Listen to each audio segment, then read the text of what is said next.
Hello everyone, welcome to Raj Malhotra IAS academy.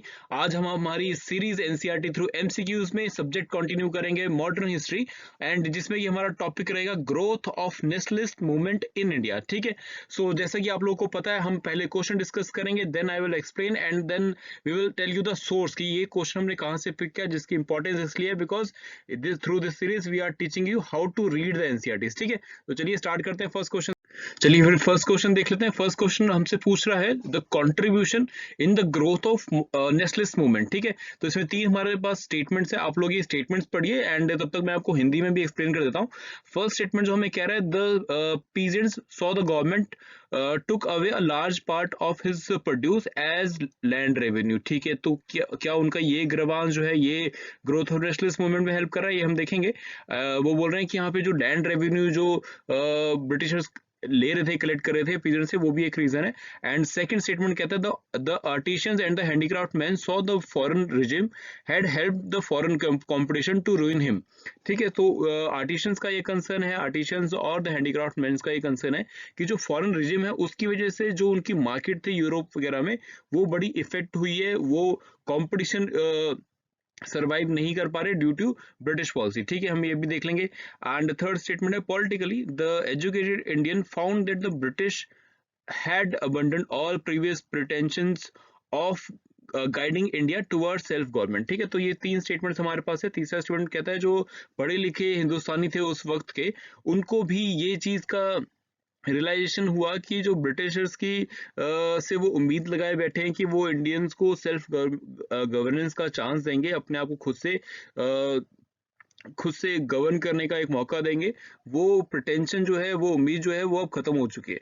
ठीक है, तो इन सभी ये तीन रीजन यहाँ पे दिए ग्रोथ ऑफ नेशनलिस्ट मूवमेंट के। ठीक है, तो हम देख लेते हैं। देखो, peasants were always have this complaint कि जमींदार उनसे ज्यादा रेवेन्यू ले रहा है, उनकी बात नहीं सुन रहा है एंड उनको उनके हक का पैसा नहीं मिल रहा है। बट यहाँ प्रॉब्लम ये आती है जब वो अपने हक को मनवाने के लिए कोर्ट के पास जाते हैं, लॉ एंड ऑर्डर की सिचुएशन में जाते हैं या पुलिस के पास जाते हैं, तो वहां भी वो सेम ही चीज देख रहे हैं कि यहाँ पर भी ये जो अथॉरिटीज हैं ये उनकी बात नहीं सुन रहे हैं एंड ये अथॉरिटीज बेसिकली किसको रिप्रेजेंट कर रही हैं? ब्रिटिशर्स को। ठीक है, तो ये एक मेजर कंसर्न रहा कि जिसकी वजह से जो पीजेंट्स है उनका जो गुस्सा है वो अब ब्रिटिशर्स के अगेंस्ट जा रहा है। ठीक है, एंड जो एक लोग जो सभी पीजेंट्स को एक कॉमन एनिमी देता है जो कि है ब्रिटिशर्स। ठीक है, तो सेकंड इसी तरह से जो आर्टिशियंस है उनका भी कंसर्न था। जो यूरोप में एक बड़ी मार्केट इंडियन हैंडीक्राफ्ट की थी, एक preferred Indian handicraft was always preferred in European countries, वो ब्रिटिशर्स की नेगेटिव पॉलिसीज की वजह से, फॉर एग्जांपल जैसे टैक्सेस, इंडियंस गुड पे टैक्सेस इंक्रीज कर देना, एंड जब यहाँ से हम एक्सपोर्ट कर रहे हैं तो यहाँ पर भी रिस्ट्रिक्शंस लगाना। ठीक है, उस तरह की पॉलिसीज की वजह से आर्टिशियंस को भी बड़ा इंपैक्ट रहा है। तो ये दोनों स्टेटमेंट्स करेक्ट है। एंड इसी तरह से थर्ड स्टेटमेंट जो पॉलिटिकली एजुकेटेड इंडियंस की बात हो रही है, यहाँ पर भी यही चाह रहे थे कि हमें इनसे इन्हें उम्मीद थी कि ब्रिटिशर्स इंडिया में because of their higher, because so called they were called the civilized person, so उनसे एक उम्मीद थी कि इंडिया में भी वो अपने जो पॉलिटिकल सिस्टम है, जो डेमोक्रेसी वो अपनी कंट्री में चला रहे हैं, वो इंडिया में भी अप्लाई करेंगे एंड ऐसे ही जो हमारी इंडस्ट्री है उसको मॉडर्नाइज करेंगे। बट ऐसा कुछ नहीं हुआ, तो this give them the setback and जिसकी वजह से ये भी एक ब्रिटिशर्स के अगेंस्ट हो जाते हैं। And these all three reasons were the major reasons for the growth of nationalism. तो डी हमारा आंसर रहेगा। ऑल ऑफ द अबव, तीनों ही स्टेटमेंट करेक्ट है। ठीक है, इसकी एक्सप्लेनेशन मैंने आपको दे दिया, तो एक बार एक्सप्लेनेशन आप पढ़ लीजिएगा। ठीक है, एंड ये इसका मैं पीडीएफ फाइल आपको जो है इस वीडियो के डिस्क्रिप्शन में इसका लिंक मिल जाएगा आपको, तो वहां से आप जाके डिटेल में ये डिस्क्रिप्शन भी पढ़ सकते हैं। एंड थर्ड हम देख लेते इसका सोर्स जो है वो ओल्ड एनसीईआरटी से है, जिसके की राइटर बिपिन चंद्रा है। तो ये एनसीईआरटी आपको ऑनलाइन भी मिल जाएगी एंड अदरवाइज आप पढ़ सकते हो। चैप्टर 9 पेज नंबर 154 में ये डिटेल में आपको एक्सप्लेन किया गया है। ठीक है, इस चैप्टर को आप पूरी बिपिन चंद्रा की जो बुक है ये बहुत इंपॉर्टेंट रहती है मॉडर्न हिस्ट्री की स्टडी के लिए, तो आप लोगों को ये फॉलो करनी है। ठीक है, चलिए फिर नेक्स्ट क्वेश्चन पे चलते हैं। सेकंड क्वेश्चन है हमारा मैच द फॉलोइंग। इसमें हमें दो चीजें दी गई है, एक तो राइटर्स दिए गए एंड दूसरा लैंग्वेजेस। एंड यहाँ पे नेम्स हमें जो दिए गए हैं मोस्टली जो है ये सभी नेशनलिस्ट मूवमेंट से डायरेक्टली इनडायरेक्टली जुड़े रहे हैं। इन लोगों ने नेशनलिस्ट मूवमेंट को आगे बढ़ाना या इसकी अवेयरनेस को बढ़ाने में बहुत इंपॉर्टेंट भागीदारी दी है। तो पहला हमारे पास यहाँ पे ऑप्शन है बंकिम चंद्र बनर्जी। हमें लैंग्वेजेस के साथ देखना है कि किस लैंग्वेज के साथ ये मैच होंगे। आप लोग भी अपना आंसर कीजिए एंड तब तक मैं बाकी भी रीड आउट कर देता हूँ। सेकंड हमारे पास है लक्ष्मीनाथ बिजबरवा एंड थर्ड है विष्णु शास्त्री चापलांकर एंड उसके बाद भारतेंदु हरीश चंद्र। ठीक है, तो ये हमारे पास चार जो है राइटर्स हैं, इनको हमें लैंग्वेज के साथ मैच करना है। देखो ये सभी बड़े इंपॉर्टेंट लीडर्स रहे हैं। जैसे फॉर एग्जांपल अगर मैं बात करूं बंकिम चंद्र चटर्जी की, तो इन्होंने बांग्ला दर्शन करके इनकी मैगजीन थी जिन्होंने बड़ा मोटिवेट किया बंगालीज को भी एंड प्लस नेशनलिस्ट मूवमेंट जगाने में भी बड़ी हेल्पफुल रही है। एंड अगर मैं यहाँ पे एक थोड़ा सा ट्रिक की बात करूँ तो अगर आप इसे दूसरे में भी देखो, अगर आप थोड़ा सा भी आपको इस बात का सेंस है कि इनके जो सर नेम्स हैं अगर आप थोड़ा सा भी लिंक करने की कोशिश करो तो we can answer it that way also. For example जैसे बंकिम चंद्र चटर्जी यहाँ पे दिया है, तो Chatterjee is mostly Bengal associated with the Bengalis. ठीक है, तो हम इसे यहाँ वन के साथ भी मार्क कर सकते हैं। एंड ऐसी विष्णु शास्त्री चापलंकर, इनको आप मराठी के साथ लिंक कर सकते हो। एंड भारतेंदु हरिश्चंद्र, इनको आप हिंदी से भी लिंक कर सकते हो। ठीक है, तो इससे में अगर हम लिंक अप करेंगे तो we can get a answer. Otherwise if you have the understanding, if you know their language in which they have written the things, तो दैट विल बी गुड। ये आपने नेशनलिस्ट मूवमेंट में otherwise ही पढ़ा होगा, because जो writings है उस टाइम के, इन्होंने लोकल लोगों को, आम लोगों को कनेक्ट करने के लिए उन्हीं की लैंग्वेज में जो अपनी लिटरेचर है वो लिखी है एंड वहीं से नेशनलिस्ट मूवमेंट को आगे बढ़ाने में भी हेल्प होती है। ठीक है, तो इसका जो हमारा आंसर है दैट इज डी। ठीक है, डी हमारा आंसर रहेगा। All are correct. यहाँ पर ये सभी प्रॉपरली पेयर्ड हैं। बंकिम चंद्र चटर्जी जो है बंगाली के साथ एसोसिएटेड है एंड लक्ष्मीनाथ बिजबरवा जो है एसमीज के साथ, एंड उसके बाद विष्णु शास्त्री चापलंकर मराठी के साथ एंड भारतेंदु हरीश चंद्र जो है हिंदी के साथ एसोसिएटेड है। ठीक है, चलिए इसका एक्सप्लेनेशन भी देख लेते हैं। एक्सप्लेनेशन में हमारे पास इनका डिटेल है, आप एक बार रीड आउट कर सकते हो एंड इनकी क्या क्या कंट्रीब्यूशन है, उन्होंने क्या क्या चीज़ें, कौन सी नॉवेल्स, कौन सी मैगजीन्स, कौन सी बुक लिखी है, ये सब कुछ भी इंपॉर्टेंट रहेगा। तो मैं आपको सोर्स बता देता हूँ, आप लोगों ने वहां से जाके ये सब भी डिटेल में पढ़ लेना। ठीक है, ये ओल्ड एनसीईआरटी में दिया गया है। बिपिन चंद्रा की जो बुक है चैप्टर 9 है उसमें 154 ओल्ड एनसीईआरटी में। ठीक है, तो वहां पे आप पढ़ेंगे तो you will get the resources also कि इन्होंने कौन कौन सी बुक्स भी लिखी है। ठीक है, उनके नेम्स यहाँ पर दिए गए हैं। ठीक है, चलिए फिर नेक्स्ट क्वेश्चन पे चलते हैं। थर्ड क्वेश्चन है हमारा, in the context of rediscovery of India's past. Basically ये भी nationalist growth of nationalist movement से ही रिलेटेड है। यहाँ पर बेसिक क्या क्या क्या कोशिश की हमारे नेशनलिस्ट लीडर ने कि जो इंडिया की जो सेल्फ रिस्पेक्ट है अमंग इट्स ओन पीपल या फिर सेल्फ अवेयरनेस है उसको बढ़ाया जाए। तो उसी के रिगार्डिंग हमारे पास यहाँ पे चार स्टेटमेंट्स है, हमने देखना है कौन सी करेक्ट है। Which of the following statement is, यहाँ पे इनकरेक्ट पूछा है, not correct with respect to the discovery rediscovery of India's past. ठीक है, पहला स्टेटमेंट हमें क्या कह रहा है, many of the nationalist leader tried countered British propaganda that Indians were destined to ruled by the foreigners. ठीक है, तो बेसिकली यहाँ पे बात क्या की है, ब्रिटिशर्स का ने हमेशा से एशियंट और मेडिवियल टाइम का एग्जांपल देखे कि चाहे वो हिंदू रूलर्स का या फिर मुगल रूलर्स का एग्जांपल देके हमेशा ये बात स्टैब्लिश करनी चाहिए कि Indians are not fit for rule themself. They whenever they try, वो आपस में लड़ते ही रहते हैं। ठीक है, they always need some foreigner, for example Mughals, कि वो आके यहाँ पर एक सिस्टम को सेटल करें। ठीक है, एंड पूरे देश को ऐसे ही कोई फॉरेन पावर चाहिए जो चला सके। ठीक है, तो बेसिकली देवर रीस्टेब्लिशिंग देयर अथॉरिटी। ठीक है, तो रिफॉर्म करने के लिए वो कोशिश है। एंड सेकंड स्टेटमेंट कह रहा है, in this task the leaders were helped and encouraged by the work of European and Indian scholars. ठीक है, ये स्टेटमेंट भी हमारा करेक्ट है, बिकॉज बेसिकली जो इंडियन स्कॉलर्स हैं, चाहे वो वेस्टर्न एजुकेटेड हो, उनको भी अवेयरनेस हो गया था कि हमें we need to have the sense of self respect, या हमें अपने ही हिस्ट्री को रीडिफाइन करना पड़ेगा या रीराइट करना पड़ेगा, बिकॉज जो ब्रिटिशर्स की राइट की अप्रोच है वो बेसिकली है टू डिमिश इंडियाज प्राइड, एंड वो अपने प्रोपेगेंडा को ही आगे बढ़ाने के लिए, ठीक है। तो they took the help of both European and Indian scholar for the purpose, ठीक है। तीसरा स्टेटमेंट हमें कह रहा था, the great task was done by the tendency to look up to the heritage of Indian ancient India, ध्यान दीजिएगा, ancient India and medieval India in particular. अब ये हमें कह रहा है कि जिस टाइम पर ये सब कुछ किया जा रहा है, इंडिया की जो हिस्ट्री है उसको रीराइट किया जा रहा है या रीडिस्कवर किया जा रहा है, उस टाइम पर यहाँ पर स्कॉलर्स ने कोशिश किया है कि एशियंट इंडिया और मिडिवल इंडिया को, इन पर्टिकुलर मिडिवल इंडिया को फोकस किया जाए, ठीक है। ये टेंडेंसी रही है, बट ये स्टेटमेंट करेक्ट नहीं है, बिकॉज जिस टाइम पर ये जब हो रहा था, एक इंडिया ने एक अलग ट्रेंड भी देखा कि मोस्टली जब हम फोकस कर रहे हैं इस रीडिस्कवरी में, वो एशियन हिस्ट्री पे कर रहे हैं, कि वहां पर जो अशोका एम्पायर को या उस टाइम के और एम्पायर्स को हम ज्यादा प्रॉस्परस या ज्यादा थॉटफुल या ज्यादा प्रॉफिटेबल या काइंड ऑफ ज्यादा बेनेवलेंट दिखाने की कोशिश की गई है, और मुगल्स के टाइम को या मेडिवल टाइम को एक काइंड ऑफ इन्वेजन की तरह दिखाया गया है, ठीक है। एंड इसकी वजह से इंडिया में एक कॉम्युनलिज्म की फीलिंग भी आ रही है, बिकॉज एशियन हिस्ट्री जो है वो dominated by the Hindu kings है, and medieval history is dominated by the Mughal और द मुस्लिम किंग्स, ठीक है। तो वो एक मेजर कंसर्न रहा है डिवाइड का। सो हमारा ये सी स्टेटमेंट करेक्ट नहीं है। उस टाइम पर जो मेजर फोकस रहा था वो था एशियंट हिस्ट्री पे, नॉट मिडिवल हिस्ट्री, ठीक है। तो हमारा सी स्टेटमेंट इनकरेक्ट हो जाता है। तो based on this our answer is D, option A and statement A and B both are correct, ठीक है। चलिए, इसकी एक्सप्लेनेशन मैंने आपको दे दी है, फिर भी हम आपको हैंडआउट में आप पढ़ सकते हैं। ये एक्सप्लेनेशन आपको मिल जाएगा डिटेल में, आप पढ़ लीजिएगा हैंडआउट इस वीडियो के साथ, जो मैं इस पीडीएफ को भी अटैच करूँ, तो वहाँ पे रीड कर लीजिएगा, एंड इसका सोर्स भी आपको देखना है जरूर, ताकि आप समझ सकें कि एनसीईआरटी में कहाँ पे आपको ध्यान देना है, एंड कैसे इन पैराग्राफ से भी एक पूरा क्वेश्चन की फॉर्म में ये आपके सामने लाया जा सकता है, जिसका आपको आंसर करने में डिफिकल्टी अदरवाइज हो सकती है अगर आपने इस सीरीज को फॉलो नहीं किया है, या ये नहीं समझा कि किस तरह के क्वेश्चंस एनसीईआरटी से बनाए जा सकते हैं, ठीक है। चलिए फिर हम नेक्स्ट क्वेश्चन पे चलते हैं।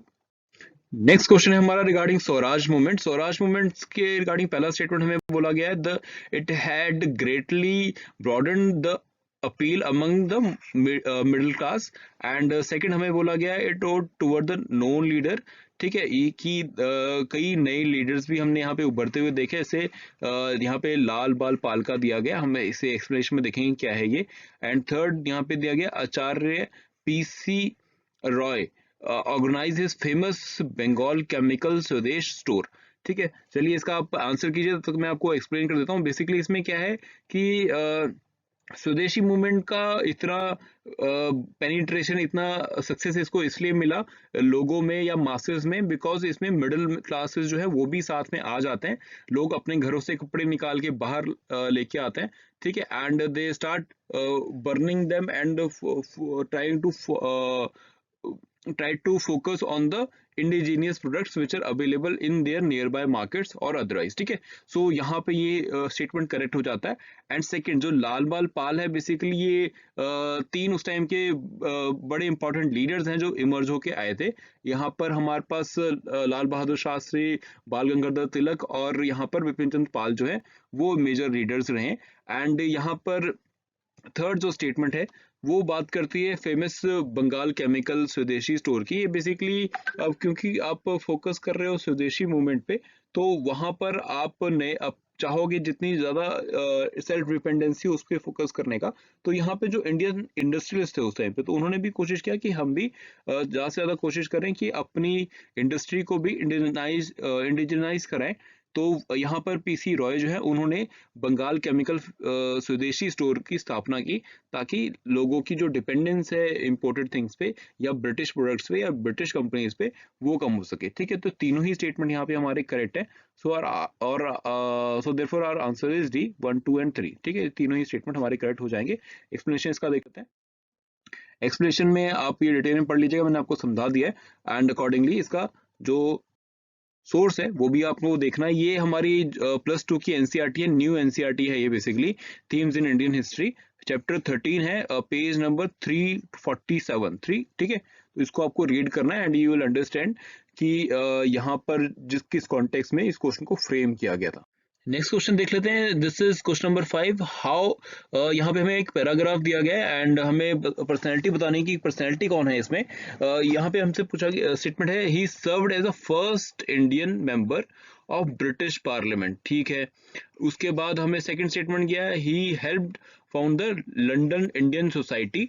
ठीक है, then the East India association also, and in 1885 he also became vice president of Bombay presidency association. ठीक है, एंड उसके बाद ही वॉज नॉमिनेटेड। तो अभी तक हमें जो स्टेटमेंट मिले इसके बेसिस पे हमें क्लियर आउट करना है। बेसिकली देखो, कई इंफॉर्मेशन इस पर्सनैलिटी के बारे में आपको ऑलरेडी है, बट यहाँ पे क्वेश्चन थोड़ा टफ बनाने के लिए आपको वो सारे ऑप्शंस यहाँ पे नहीं दिए गए। मैं इसके डायरेक्टली आंसर पे आता हूँ। यहाँ पर आंसर जो है वो दादा भाई नेहरू जी हैं। अब इनकी आपको बुक पता है, poverty and un British rule in India. इनका आपको कॉन्सेप्ट पता है, ड्रेन ऑफ वेल्थ का कॉन्सेप्ट। ठीक है, बट ये सारी चीजें इजीली आपको अवेलेबल हैं हर जगह से, बट एनसीईआरटी में आपको कुछ एडिशनल इन्फॉर्मेशन मिल जाता है जो कि आपको अदरवाइज भी अवेलेबल रहेगा, but you need to be very careful because इस तरह के क्वेश्चंस भी एग्जाम में आ जाते हैं। ठीक है, तो बी इज द आंसर। इसकी एक्सप्लेनेशन आप रीड कर लीजिएगा। Dada Bhai Nehru is a very tall personality, so इनकी और भी जो भी contribution, you should know them by heart. ठीक है, तो यू नीड टू अंडरस्टैंड कि इनकी और क्या कुछ कॉन्ट्रीब्यूशन रहे हैं। ठीक है, ये हो गया इसका एक्सप्लेनेशन। एंड ये सोर्स हमारा जो है ओल्ड एनसीईआरटी से है, class Bipin Chandra old NCERT chapter 9। ठीक है, तो एक बार आपको रीड आउट कर लेना है इनके बारे में, पूरी बैकग्राउंड एंड इनकी कॉन्ट्रीब्यूशन के बारे में। ठीक है, नेक्स्ट क्वेश्चन पे चलते हैं। नेक्स्ट क्वेश्चन है question number 6। Consider the following statement with regard to first session of Indian National Congress. Basically ये फर्स्ट सेशन की बात कर रहा है आईएनसी की, इंडियन नेशनल कांग्रेस की। तो हमें तीन स्टेटमेंट यहाँ पे दिखे। It was held in Bombay, and the second statement, it was presided by H.O. Hume, and third statement is Muslim League participated in the first session of INC। ये देखो, दोनों ही स्टेटमेंट गलत हैं। यहाँ पर जो फर्स्ट स्टेटमेंट है, 20 it was held in Bombay, this is correct. And 1885 में फर्स्ट सेशन हुआ था इंडियन नेशनल कांग्रेस का बॉम्बे में, दिस इज करेक्ट। बट इसे जो है फर्स्ट सेशन को प्रिजाइड करने वाले थे वो एओ यूम नहीं थे, ये बेसिकली डब्ल्यूसी बनर्जी थे, एक इंडियन थे। एंड उसके बाद थर्ड जो है मुस्लिम लीग, तो उसकी काफी बात बनती है। ठीक है, दिस वी आर अवेयर, तो this is not correct. So only one statement one is correct, so A is our answer. ठीक है, एक्सप्लेनेशन आप देख लीजिएगा। एंड यहाँ पर आपको ये न्यू एनसीईआरटी में देखो, बॉक्सेस में भी जो इन्फॉर्मेशन दी होती है ये बहुत इंपॉर्टेंट रहती है। तो यहाँ पे इसीलिए इसका स्क्रीनशॉट दिया ताकि आप ये बॉक्स में दी हुई इन्फॉर्मेशन का भी ध्यान रखें। चैप्टर 11 है ये, page 143, new NCERT themes in Indian history वाली में। ठीक है, तो एक बार इसे जरूर रीड आउट कर लीजिएगा आप। ठीक है, चलें फिर नेक्स्ट क्वेश्चन पे। क्वेश्चन नंबर 7 ये बात कर रहा है स्वदेशी मूवमेंट की। स्टेटमेंट हमसे क्या दे रहा है, the swadeshi movement failed to attract Muslim peasantry on a wider scale. ये कहता है कि जो मुस्लिम पीजेंट्स हैं वो काफी ज्यादा नंबर्स में स्वदेशी मूवमेंट को सपोर्ट नहीं कर रहे हैं।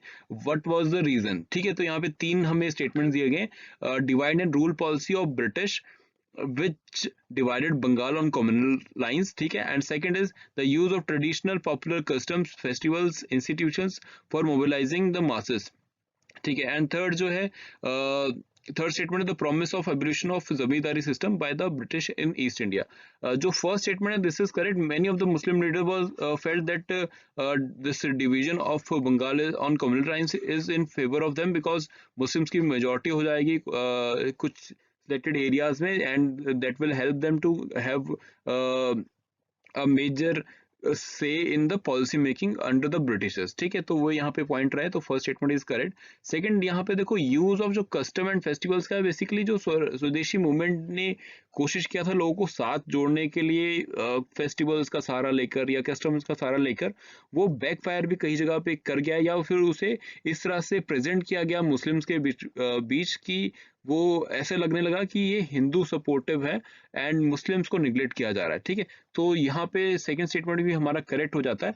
And third statement the promise of abolition of zamindari, this is not correct. Britishers never had this idea कि बिकॉज जो ब्रिटिशर्स को सपोर्ट करने वाले यहाँ पर हैं मोस्टली मुस्लिम्स, वो खुद जमींदार हैं या खुद बड़े एक रूलिंग क्लास या कहीं कहे फिर एक एडवांटेज क्लास में आते हैं जो ब्रिटिशर्स की पॉलिसी की वजह से।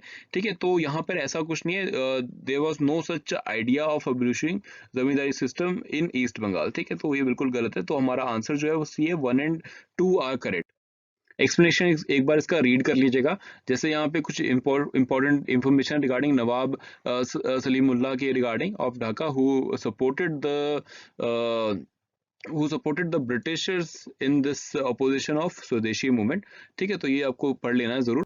इसका सोर्स हम देख लेते हैं। सोर्स जो है वो ओल्ड एनसीईआरटी है, बिपिन चंद्रा की जो बुक है वो 11th चैप्टर में इसका इंफॉर्मेशन दिया है 197 पेज पर। ठीक है, क्वेश्चन नंबर 8 ये बात कर रहा है main aim of Rowlatt act की। हम डायरेक्टली इसके आंसर पे चलेंगे। What was the main aim of Rowlatt act which was pass in 1919।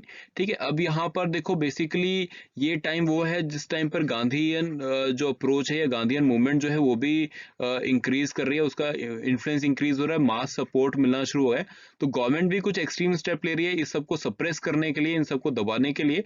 ठीक है, उनमें से ये रॉबलेट एक्ट जो है एक स्टेप था जिसके through government enabled which through this act it government got this power to imprison any person without a trial or conviction in the court of law. तो बिना कोर्ट ऑफ लॉ के proper procedure के भी they're through this act they're trying कि वो किसी person को jail में रख सकें। ठीक है, this was all the members of the legislative council जो है इंडियन मेंबर्स जो है उन्होंने इसका जो भरपूर विरोध किया, बट उसके बाद भी ये जो है पास हो जाता है। ठीक है, सो सी is our answer.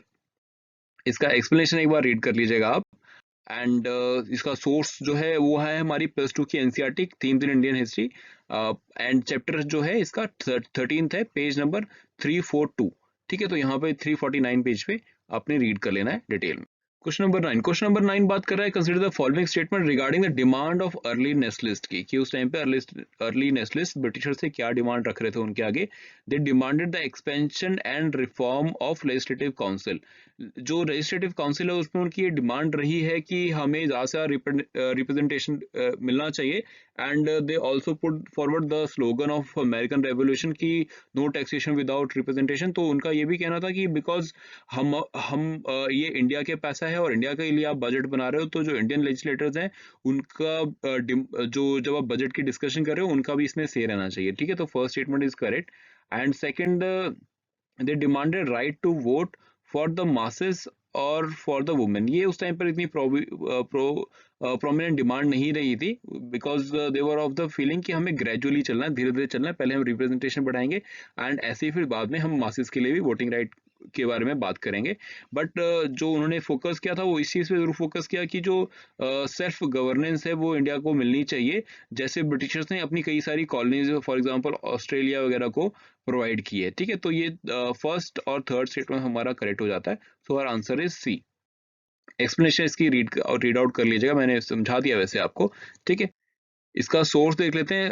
Old NCERT है, बिपिन चंद्रा जी की लिखी हुई, चैप्टर 11 एंड पेज नंबर 164 पर ये इंफॉर्मेशन दिया गया है। ठीक है, चलिए हम अपने लास्ट क्वेश्चन पे आ जाते हैं। फिर लास्ट क्वेश्चन है the main reason for the launch of Khilafat movement. हमसे मेन रीजन पूछा गया है। अगर मैं यहाँ पे डायरेक्टली आंसर पे आऊं तो बेसिकली जो हमारे पास यहाँ पे आंसर है वो है आप लोग भी अपना आंसर करो तब तक मैं भी देखता हूँ इसमें क्या आंसर रहेगा। इसमें हम सी स्टेटमेंट दिया गया है, protest against the treatment meted out to the Ottoman empire by the Britishers.